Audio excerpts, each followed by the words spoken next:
Արգելի գործընկերներ, ինչպես պարոն Խանդանյանն նշեց, ես հանդես կգամ Հայաստանի Հանրապետության կառավարության ծրագրի 2024 թվականի կատարման ընթացքի եւ արդյունքների մասին զեկույցով, բայց նաեւ հասկանում եմ, որ երեք շատ կարևոր իրադարձություն է տեղի ունեցել, նաեւ հայտարարություններ են հնչել, նաեւ տեսել եմ, որ կան հարցեր եւ անհանգստություններ հասարակության մեջ Եվ ուզում եմ նախ կարճ անդրադառնալ դրան, հետո վստահ եմ հետաքրքրություն կունենանք նաև մյուս հարցերին կանդրադառնանք, նաև ուզում եմ լրագրողներին տեղեկացնել, որ մտադիր եմ, եթե բաց հարցեր կմնան, նիստից հետո շարունակել խոսակցությունը, կաշխատեմ մի քանի հարցերի պատասխանել, եւ ուզում եմ այսօր հնարավորություն կունենանք իհարկե հնարավորինս ավարտելու նախ եւ ինքս գոնե կաշխատեմ այնպես անել, որ բացարձակ չմնան։ Եվ այսպես երեք եւ Հայաստանի Հանրապետությունը եւ Ադրբեջանը արտաքին գործերի նախարարությունները հայտարարեցինք, որ խաղաղության համաձայնագրի շուրջ բանակցությունները ավարտված են, տեքստը երկար բանակցություններից հետո համաձայնեցված է։ Ես սա համարում եմ չափազանց կարևոր հանգրվան հարաբերությունների կարգավորման եւ մեր շուրջ Հայաստանի Հանրապետության շուրջ տարածաշրջանում խաղաղության հաստատման ուղղությամբ, ինչպես նշեցի, տեքստը համաձայնեցված է, Հայաստանի Հանրապետությունը առաջարկում է հնարավորինս արագ շուտապույտ մեկնարկել խորհրդակցություններ Ադրբեջանի հետ պայմանավորվելու համաձայնագրի տեղի, ժամանակի եւ մյուս մանրամասների շուրջ նաեւ ինչպես ասեցի, նկատեցի, որ ինչ որ հարցեր են առաջացել, շահարկումներ կան, ուզում եմ միանգամից իհարկե հանգամանալից կխոսենք նաեւ ընթացքում, հարց ու պատասխանի ժամանակ, բայց մի քանի բան ուզում եմ միանգամից ասել։ Ուրեմն հարգելի գործընկերներ, հարգելի քաղաքացիներ, համաձայնեցված համաձայնագրի տեքստում չկա որևէ դրույթ այսպես կոչված միջանցքի մասին։ Ընդհանրապես ապաշրջափակման մեխանիզմների մասին որևէ բան համաձայնագրի տեքստում չկա։ Կա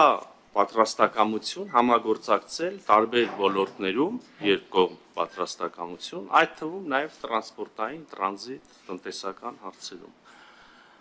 Սա մտահոգությունների այն համատեքստի տեսանկյունից, որում ընկալում ենք միջանցքը եւ որի մասին տարբեր կողմերից պայմաններ են հնչել, պետք է որ այս մտահոգությունը փարատի։ Մյուս կողմից մեր մոտեցումը ապաշրջափակմանը շատ լավ հայտնի է, հրապարակային է եւ փոփոխություններ չի կրել։ Մենք ներկայացրել ենք այդ մոտեցումը, մենք նաեւ տեղեկացրել ենք հանրությանը, որ մենք այդ մասին շատ կառուցողական մեր համոզմամբ երկուստեք ընդունելի առաջարկ ենք ներկայացրել ադրբեջանական կողմին եւ այդ առաջարկը հետեւյալն է նախ ապաշրջափակել երկաթուղիները հնարավորություն տալ երկու երկրներին օգտվել միմյանց երկաթուղային ցանցերից ինչպես ողջ աշխարհը մենք եւս կարծում ենք որ կարող ենք որոշակիորեն բարձրացնել սահմանահատման գործընթացը ապահովելու բեռների ավելի սահուն ընթացքը, բայց ինչպես նախկինում, այժմ էլ եւ վաղն էլ մեզ համար անբեկանելի ընկալում եւ պայման է, որ բոլոր ենթակառուցվածքները, որոնք ապաշրջափակվեն, մնալու են եւ գործելու են այն երկրների ինքնիշխանության ներքո, որոնց տարածքում գտնվում են, այսինքն լավ ավելի ուրիշ բառերով ասեմ եւ ավելի պարզ եւ ուղիղ Հայաստանի Հանրապետության բոլոր երկաթուղիները, բոլոր ճանապարհները, ենթակառուցվածքները մնալու են Հայաստանի Հանրապետության եւ գործելու են Հայաստանի Հանրապետության ինքնիշխանության ներքո եւ օրենսդրությանը համապատասխան մենք նաեւ կարծում ենք, որ ինչպես եւ նախկինում համոզված ենք, որ որևէ երրորդ ուժերի կողմից այդ ենթակառուցվածքների վերահսկման կարիք չկա, բեռների օրինակ անվտանգության ապահովման համար կարող են գործադրվել այլ քաղաքակիրթ աշխարհին հայտնի տարբեր մեխանիզմներ։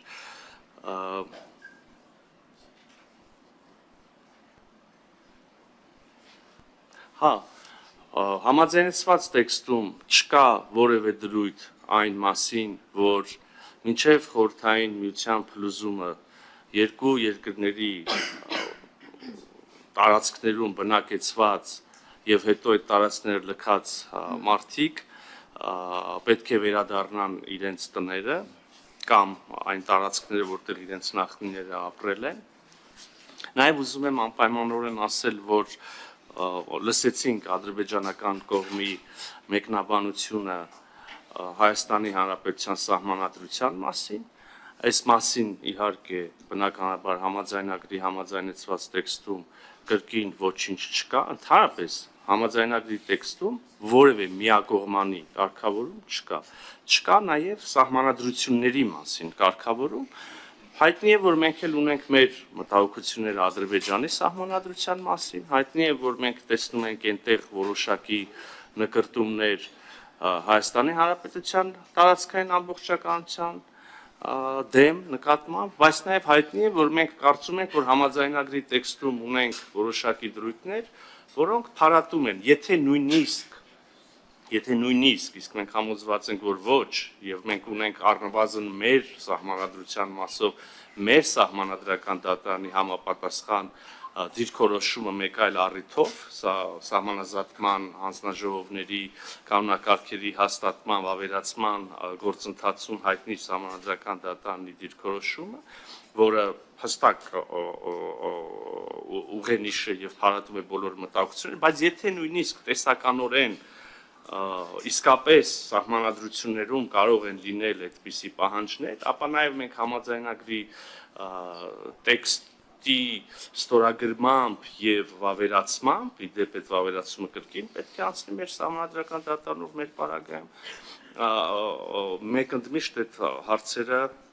կարող ենք համարել փակված։